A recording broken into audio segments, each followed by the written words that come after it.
예수님은 오늘 예루살렘 성에 유대인의 왕으로, 그리고 온 땅의 왕으로 나귀를 타고, 어린 나귀를 타고 예루살렘 성에 지금 들어오시게 됩니다.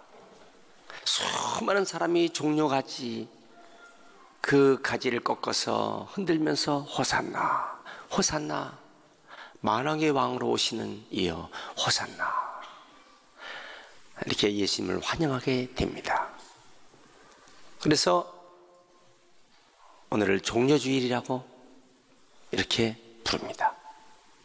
그런데 만왕의 왕으로 오신 예수님이 로마 총독부에 들어가서 총독들을 내쫓아버리고 로마의 지배하에 있는 유대인을 해방시키고 하시는 것이 아니라 성전으로 들어가셔서 성전에서 회개하라, 하나님 나라가 가까웠으니 회개하라. 사람들이요, 자기의 생각과 맞지 않는 거예요. 예수님께서 천사를 명해서 로마인들을 다 멸망시키고 해방시켜야 되는데, 예수님 그렇게 하지 않고 성전에 들어가셔서 바른 생활하지 못하는 저들을 막 독사의 자식들아, 해치라는 무덤들아, 이렇게 막 혼내키시는 거예요. 사람들이 자기의 마음에 맞지 않아요. 그러니까 이게 안 되겠다 싶어서 예수님을 배신합니다. 예수님은 이번 한 주간 십자가에 달리, 골고다 언덕에 십자가에 달리시는 그 고통을 이미 다 아시기 때문에 겟세마네 동산에서, 겟세마네라는 말은 기름틀이라는 뜻입니다. 그래서 육신의 모든 고통스러운, 그리고 정신적으로 그 엄청난 십자가의 고통을 이기시려고 기도하시는 장면이 나옵니다. 그래서 주일로서는 종려주일이요, 한 주간으로서는 고난주일이 되고, 십자가에 달려 돌아가시는 금요일 날 9시부터 오후 3시까지 6시간 동안 십자가에 달려 돌아가시다가, 그리고 무덤에서 장사 3일 만에 주님은 부활하셔서 다음 주일은 부활주일이 되는 것입니다. 그래서 이번 한 주간은 1년 중에서 아주 소중한 신앙의 고난과 부활, 이 부분을 우리가 체험하는 그런 절기가 됩니다. 자, 그 시대 사람들은 지도자가 필요했어요. 누가 우리의 이 고통스러운 우리의 환경을 해결해 주실 분이 누가 있을까? 누가 우리를 인도하는 지도자가 될까? 사람은 많지만 지도자가 없어. 문제는요, 이 시대 지도자의 부재 시대에 사는 것입니다. 내가 지도자다, 내가 지도자라고 하지만 과연 그가 지도자가 될까? 그렇게 지도자로 뽑혔지만은 감옥에 들어가서, 교도소에 들어가서 갇히게 되는 그분이 정말 진정한 지도자일까? 근데 우리는 여러 가지로 생각하는 것입니다. 근데 그때 이 유대인들에게 진짜 지도자, 요단강에서 외치는 그 메시지가 정말 지도자의 메시지예요. 사람들이 지금까지 외치지 않았던 그런 메시지를 전하고 있어요. 그 사람은 누구냐? 요한이었어요. 침례 곧 세례 요한이었습니다. 그게 그들에게, 유대인들이 당신이 메시아입니까? 당신이 진정한 이 시대 지도자입니까? 나는 아닙니다. 그러면 당신이 옛날에 죽었다가 다시 살아나는 그 엘리야 같은 능력을 가진 엘리야입니까? 나는 아닙니다. 그러면 우리가 지금까지 기다렸던 메시아, 그분입니까? 나는 아닙니다. 그럼 당신은 도대체 누굽니까? 사람들의 요한에 대해서 집중적으로 질문을 합니다. 그때 요한이 뭐라고 했습니까? 오늘 그는 이렇게 얘기를 하고 있는 것입니다. 요한복음 1장 23절에 나는 물로 세례고 침례를 주었지만 너희가 알지 못하는 한 분이 섰으니 곧 내 뒤에 오시는 그이다. 나는 그의 신들매 풀기도 감당치 못해. 나는 그분의 부두끈도 풀 수가 없는 그런 존재다. 그러면서 자기 자신이 어떤 사람이냐? 나는 주의 길을 곧게 하라고 광야에서 외치는 자의 소리다. 주의 길을 곧게 하라고, 예수님께서 이 땅에 오셔서 메시아가 오는 길을 곧게 하라고 외치는 자의 광야의 소리다. 이렇게 이야기를 하면서, 이것은 바로 요한복음에 있는 말씀이기도 하지만은 이사야서에 있는 말씀을 요한이 그대로 말하고 있는 것입니다. 그러면서 예수님은 어떤 분일까? 세상 죄를 지고 하는 하나님의 어린 양이로다. 이것이 결론이에요. 그래서 저는 오늘 말씀을, 과연 예수님은 세상 죄를 지고 하는 하나님의 어린 양인가? 그것을, 하나님의 말씀을 우리에게 어떻게 이 말씀을 설명해 주고 계시는가? 이것이 오늘 말씀의 중요한 요지가 됩니다.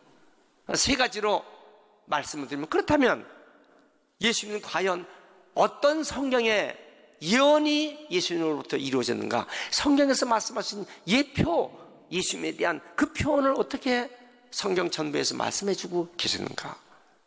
두 번째는, 그렇다면 그가 유일한 하나님의 어린 양이라고 하는 것이 무엇으로 할 수 있는가? 자, 세 번째는, 그렇다면 우리는 그분을 믿고 사는 사람은 어떠한 모습이 우리에게 나타날 수 있는가?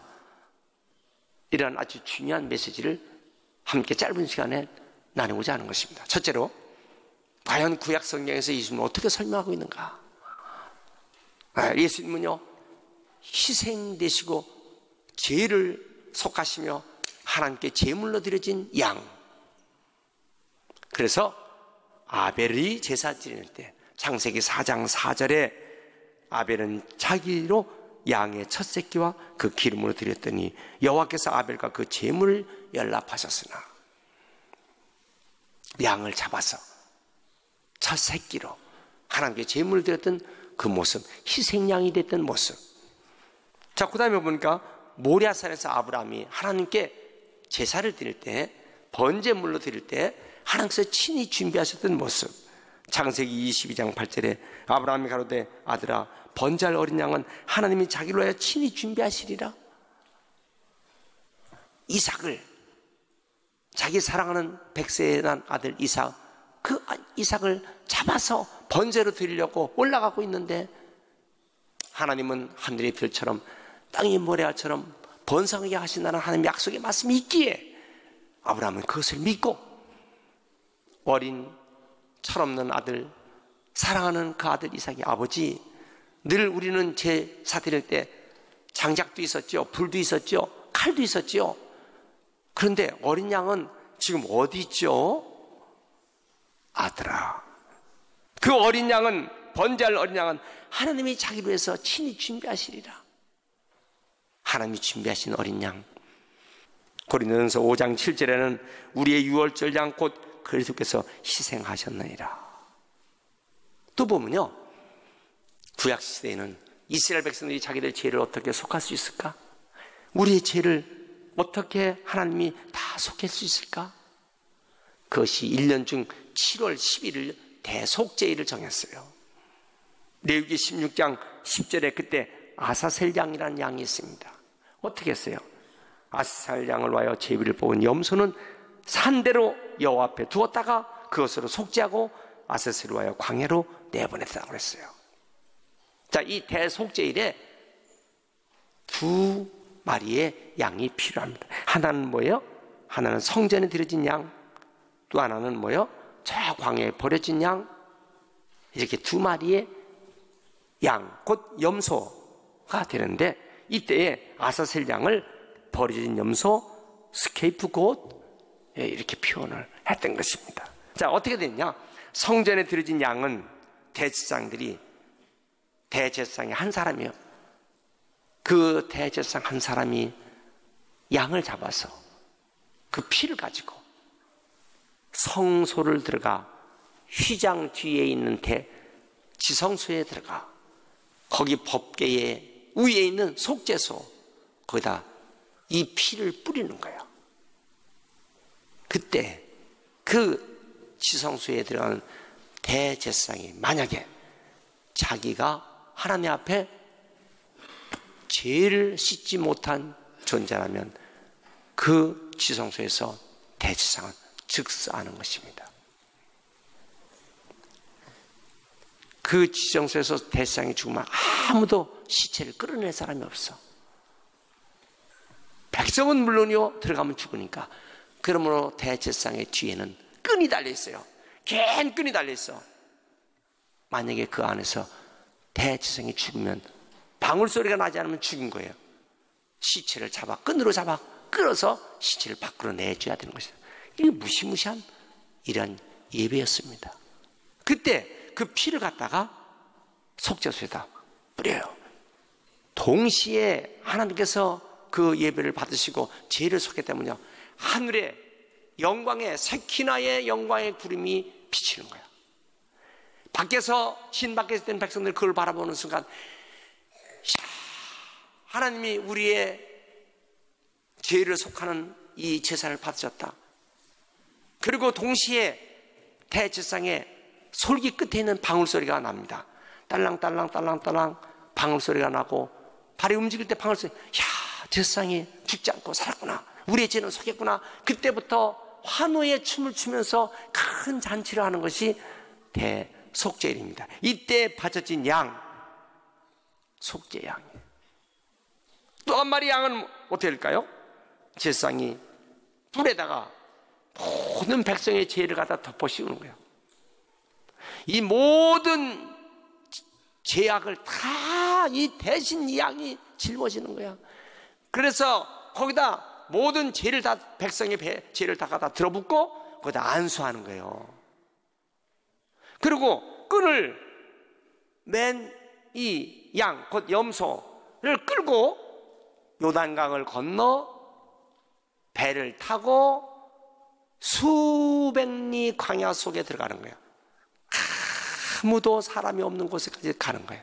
근데 그 가는 여정에 사람들이 길가에서 돌멩이를 막 집어던지고 저주를 붓고 막 침을 뱉고 그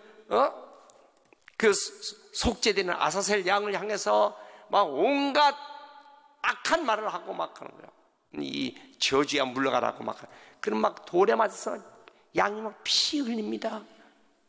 자, 이 끈에 매달려서 그 광야 깊은 곳에 놓고서 풀어주고 그 사람이 들어올 때에 그 밤이 됩니다. 저녁이 되면 어떻게 되겠어요? 광야에 무서운 맹수들이 피 냄새를 맡고 가서 이 양을 갈기갈기 찢어버리는 거예요. 자, 그 아사셀 양이 바로 무엇이냐? 예수 그리스도를 상징하는 것입니다. 자, 그런데 그것이 또 어떻게 보느냐? 이사야 53장 7절에는 이렇게 나왔어요. 그가 곤욕을 당해 괴로울 때 그 입을 열지 않았으며 도수장으로 끌려가는 어린 양과 털 깎는 자 앞에 잠잠한 양같이 그 입을 열지 아니하였도다. 누구? 예수님이 십자가에 달려 돌아가셔서 아무 변명하지 않고 묵묵히 십자가에 달려 돌아가신 예수님. 민수기 28장 4절에는요 이스라엘 백성은 아침에 양 한 마리, 오후에 양 한 마리, 해질 때 양 한 마리 이렇게 해갖고 매일같이 아침 저녁으로 양을 잡아서 번제를 드려 향기로운 냄새가 되는 제사를 드렸어요. 자, 우리가 예배 드릴 때 예수님의 이름으로 예배 드리는 이유가 뭡니까? 만약에 구약 시대라면 지금도 계속 아침에도 양 한 마리 잡고 저녁에도 양 한 마리 잡고 계속 그러는 거야. 그러나 단번에 모든 속죄를 이루신 예수님 이름을 믿고 예수님의 그 십자가의 보혈의 피 믿는 사람은 예수의 이름으로 예배 드리는 것입니다. 예수의 이름으로 찬양을 하는 것입니다. 우리 모두는 예수의 이름으로 예수님이 우리의 속죄양이 되셨기 때문에 우리는 감사함으로써 내 대신 십자가에 달려 돌아가신 주님, 그 주님을 의지해서 예배하는 것입니다. 믿습니까? 이것이 바로 예수님에 대한 구약성경에서 예표로 우리에게 가르쳐 주신 속죄양 되신 하나님의 어린 양 예수 그리스도. 자, 그러면 두 번째, 그러면 이 하나님의 어린 양 되신 예수 그리스도 정말 우리의 속죄주가 되시는가? 정말 그분이 우리의 구주가 되시는가? 자, 이 문제를 오늘 29절에서 요한이 예수님이 오니까 이 요단강에 오시는 예수님을 바라보고 보라, 하나님의 어린 양이로다. 세상 죄를 다 지고 가는 하나님의 어린 양이로다. 요한이 예수님을 이렇게 증언하게 됩니다. 감탄사를 쓴 거야. 보라, 여러분 여기 보십시오. 세상 모든 죄를 지고 하는 하나님의 어린 양입니다. 영어로 하면 Look, the Lamb of God who take away the sin of the world. 세상의 모든 죄를 지고 하는 저 하나님의 어린 양을 보십시오. 이렇게 막 외치는 거예요. 그래서 세상 죄를 지고 가는, 짊어지고 가는 그 어린 양을 보십시오. 이렇게 외치는 거예요. 결국 이 사실이 예수님이 십자가에서 못 박혀 죽으심으로 확증하게 된 것입니다. 그래서 누구든지 예수를 믿는 사람은 구원을 얻게 되는 것이고, 믿지 않는 사람은 영원한 영벌을 받아 지옥으로 가는 것입니다. 예수를 믿는 순간, 받아들이는 순간 하나님의 자녀가 되고 천국 백성으로 가는 축복의 지위가 되는 줄 믿습니다. 예수를 믿기 전에 입었던 옷, 예수 믿기 전에 입었던 음식, 예수 믿기 전에 살던 그 집에 살지만은 예수를 믿는 순간 우리의 영적인 지위가 달라지는 것이에요. 믿습니까? 요한복음 3장 16절, 이것이 성경의 아주 중요한 핵점이에요. 하나님이 세상을 이처럼 사랑하사 독생자를 주셨으니 이는 그를 믿는 자마다 멸망치 않고 영생을 얻게 하려 하십니다. 그래서 이사야 53장 5절에 예수님에 대해서 다시 설명합니다. 그가 찔림은 우리의 허물을 인하며 그가 상함은 우리의 죄악을 인합니다. 그가 징계를 받음으로 우리가 평안을 누리고 그가 채찍에 맞음으로 우리가 나음을 입었다. 채찍에 맞아 몸이 다 갈기갈기 찢어져 나의 모든 병을, 육체적인 병을, 그리고 정신적인 병도 주님께서 채찍에 맞음으로, 내 대신 채찍에 맞음으로 나는 고침받는 것입니다. 여러분, 그래서 예수의 이름으로 모든 질병이 고침받는 것이에요. 예수의 이름으로 모든 저주가 물러가는 것입니다. 예수의 이름으로 우리의 모든 죄가 사해지는 거예요. 베드로전서 2장 24절에 베드로 사도는 친히 나무에 달려 그 몸으로 우리 죄를 담당했으니 이는 우리로 죄에 대해서 죽고 의에 대해서 살게 하려 하십니다. 저가 채찍에 맞음으로 우리가 나음을 얻었도다. 예수님이 채찍에 맞아 십자가에 달려 돌아가심으로 우리가 나음을 받아 예수의 이름으로 기도할 때 우리가 병고침을 받아 예수 이름으로 기도할 때 모든 악한 모든 환경들은 다 바꿔줄 줄 믿습니다. 믿습니까? 계시록 19장 7절에 우리가 즐거워하고 크게 기뻐하며 그에게 영광을 돌리세 어린 양이 혼인 기약이 이르렀고 그 아내가 예비하였으니 그에게 허락하사 빛나고 깨끗한 세마포를 입게 하셨은즉 이 세마포는 성도들의 옳은 행실이로다. 성도들의 옳은 행실, 성도다운 그런 행실을 하고 사는 사람에게 영원한 승리자가 되게 하시는 것을 믿으시기 바랍니다. 한번 따라합시다. 나는 예수 믿고 영원한 승리자가 되리라. 예수님 얼마나 소중할까? 예수님께서 이 십자가에서 돌아가시면서 요한복음 19장 30절에 말했어요. 내가 다 이루었다 그랬어요. 예수 그리스도 의지하는 사람은 주님께서 다 이루었다. It is finished. finished. 다 이루었다. 그리고 요한복음 16장 33절에서는 네가 세상에선 환난을 당하나 담대하라. 내가 세상을 이겼노라. 내가 세상을 이겼노라. 이 세상에서 환난 당할 일이 많지만 담대라. 내가 세상을 이겼노라. I have overcome the world. 내가 세상을 이겼다. 그러니까 예수를 믿는 사람은 이 세상의 모든 악한 걸 다 이길 수 있다.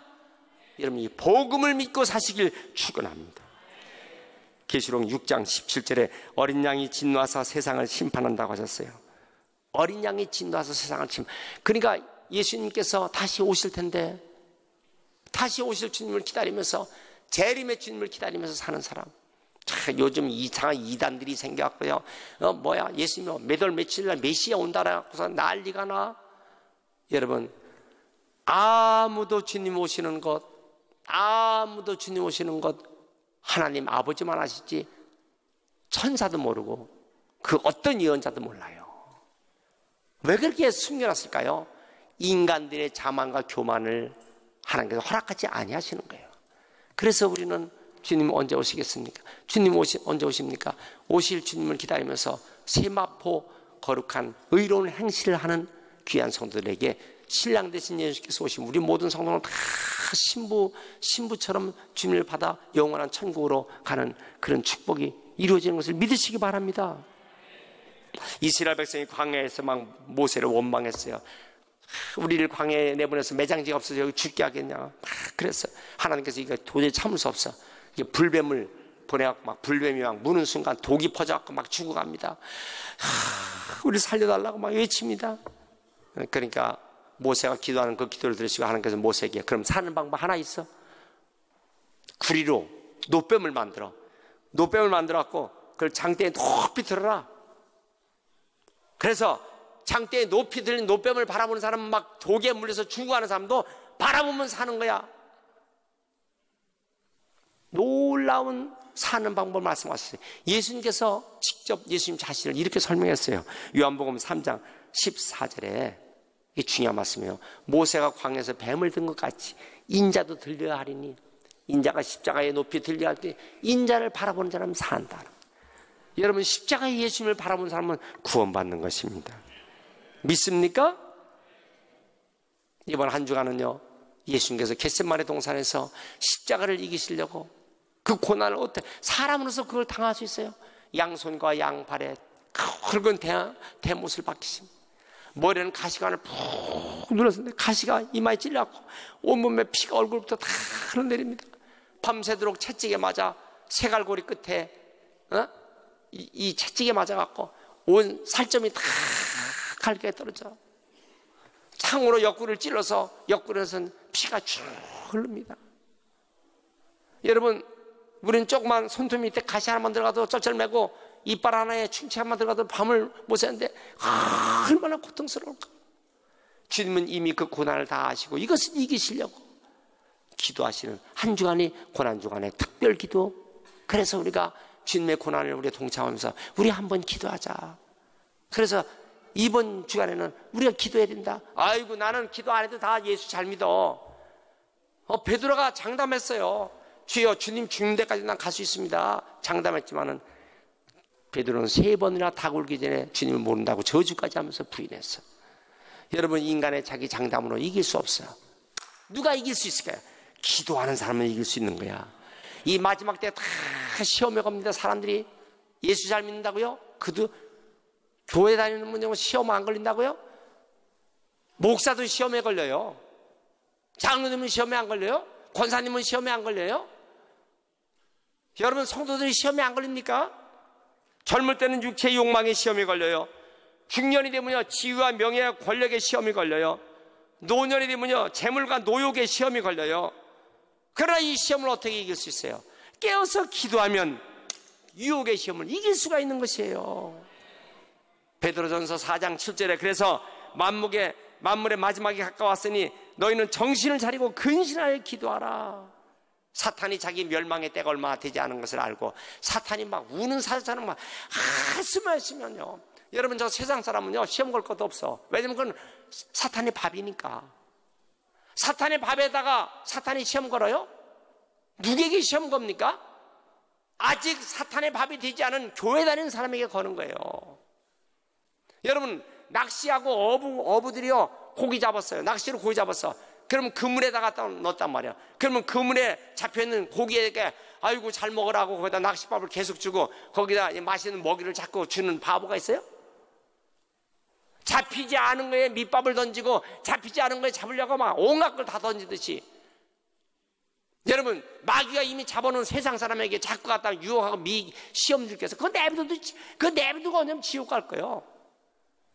예수 믿는 성도들에게요 교회에다가 시험거리 주는 거야. 진짜 알곡이냐 쭉쟁이냐 염소냐 양이냐 골라내기 위해서. 그래서 예수 믿는 사람은요 기도해야 승리합니다. 기도해야 영원히 승리하는 것입니다. 누가복음 22장 44절에 예수님께서 육체를 저 복종시켜서 땀방울이 핏방울처럼 참 기도는요 엄청난 노동이에요. 기도가 쉬울 것 같지만 기도가 엄청난 노동입니다. 육체를 소진하는 거예요. 그래서 사람들이 그러잖아. 아이고 마음에는 원해는데 육신이 약하도다. 마음에는 기도하고 싶은데 육신이 약해서 아이고 어떻게 기도해요? 못하죠. 이렇게 핑계대다가 평생을 기도 못하는 거예요. 여러분 시험에 들지 않게 깨어 기도하는 한 주간 되시길 축원합니다. 할렐루야. 오늘 우리의 믿음이 여러분 주여 내 뜻대로 살지 말고 주님의 뜻대로 살기 원합니다. 주님의 뜻대로. 독일의 한 목사님이 계셨어요. 슈물럭 목사님입니다. 여러분이 갖고 있는 찬송가 549장에 그거 한번 보세요. 내 주여 뜻대로 행하시옵소서.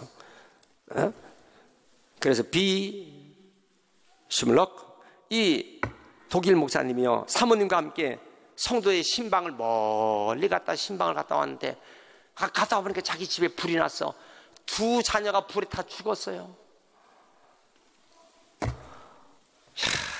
이 기막힌 현실 앞에 그때 지은 찬송이 이 찬송이에요. 뭐라 그랬어요? 1절에 보니까 이상코락한 주인도 하시고 2절에 보니까 큰 근심 중에도 딱 심게 마시고 3절에 보니까 살든지 죽든지 뜻대로 하옵소서. 여러분 우리가 세상을 살 때 이걸 어떻게 나 앞에 닥친 고난을 이길 수 있습니까? 기도 아니면 이길 수가 없어요.